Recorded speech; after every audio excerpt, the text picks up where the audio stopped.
I take it very seriously. I think it's at least comparable to the shift we saw in, say, the 80s and 90s about blue collar manufacturing. I think a lot of this is basically applying the same types of principles to a lot of white collar work, which historically is on average higher paid work.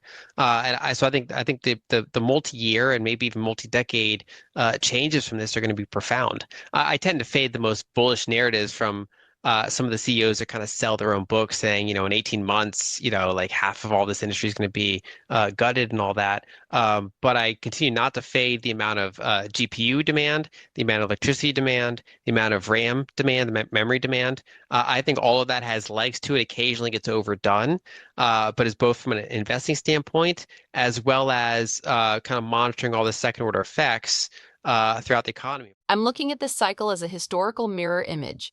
In the 80s and 90s, we saw automation and globalization decimate the manufacturing heart of the middle class.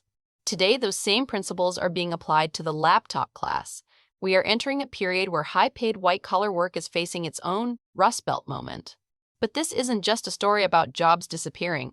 It's a story about where value is accumulating. I'm not fading the demand for the physical building blocks of this new world of GPUs, the electricity and the memory. These are the picks and shovels of an era where labor is being replaced by compute. It creates a fundamental imbalance where the economy becomes structurally disinflationary for services, while being highly inflationary for the infrastructure required to produce them.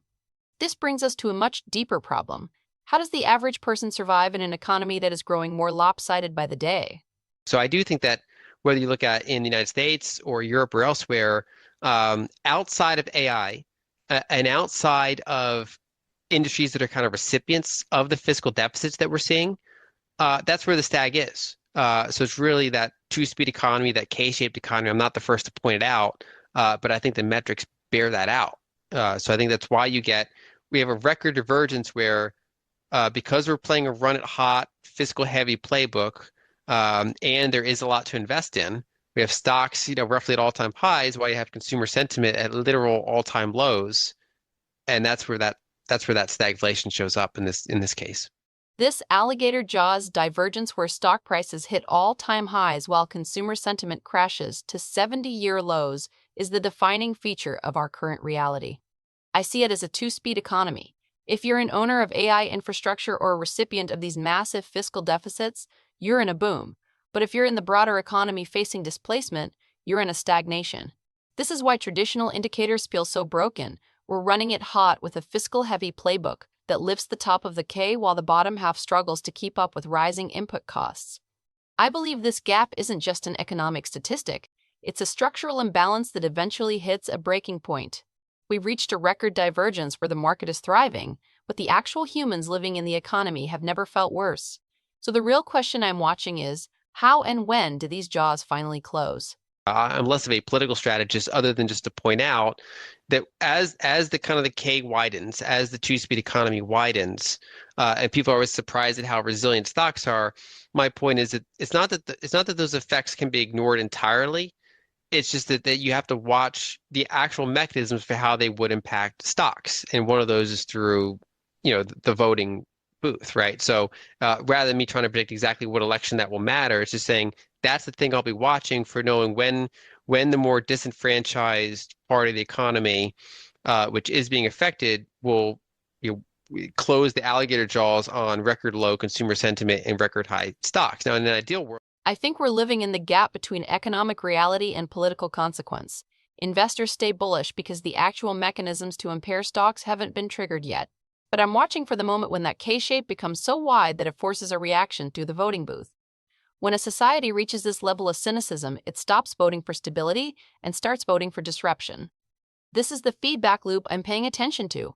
It's the natural reaction to an era where we've prioritized capital over labor for decades, and I believe AI is simply accelerating that timeline. If we don't find a way to make the economy work for the bottom half of the K, the system will eventually close the jaws by pulling the top half down through policy shifts or social unrest. It's semi-dystopian in the sense that there's pretty high kind of surveillance, pretty high kind of like politician cynicism and misinformation, where in an era where AI is so good that you can just make indistinguishable videos from reality in seconds, People have trouble trusting anything they see online at that point. Um, and so, it kind of trust kind of collapses or fragments in that environment. Um, and I also envision VR kind of catching on a little bit in the sense that that's been a technology that's been very slow to catch on because it's up against some very hard problems. One is you're trying to take compute and make it wearable, which increase all the battery cost, the portability aspects of that, and then anything that interacts with multiple senses runs into all sorts of frictions. Ultimately, I'm envisioning a world where trust fragments entirely. When AI becomes so good that we can't distinguish video from reality, the very concept of truth becomes a local or fragmented thing. If you combine that with an economy that is structurally leaving more people behind, you get a rush toward escapism. I see technology for better or worse as the tool that will ease these burdens by allowing people to create their own digital realities. It's a vision of the future where we check out because the physical world has become too expensive and the digital world has become too untrustworthy. I don't think everyone gets a penthouse. I think we run into a soft ceiling where the innovations that were meant to liberate us end up providing the infrastructure for our withdrawal from society. I'm watching the K-shape widen and the alligator jaws stay open, but I know they can't stay that way forever. We are at the start of a multi-decade transition that will redefine the relationship between capital, labor, and trust. Chits, hit the like button and subscribe. I want to know, do you see us heading toward that escape?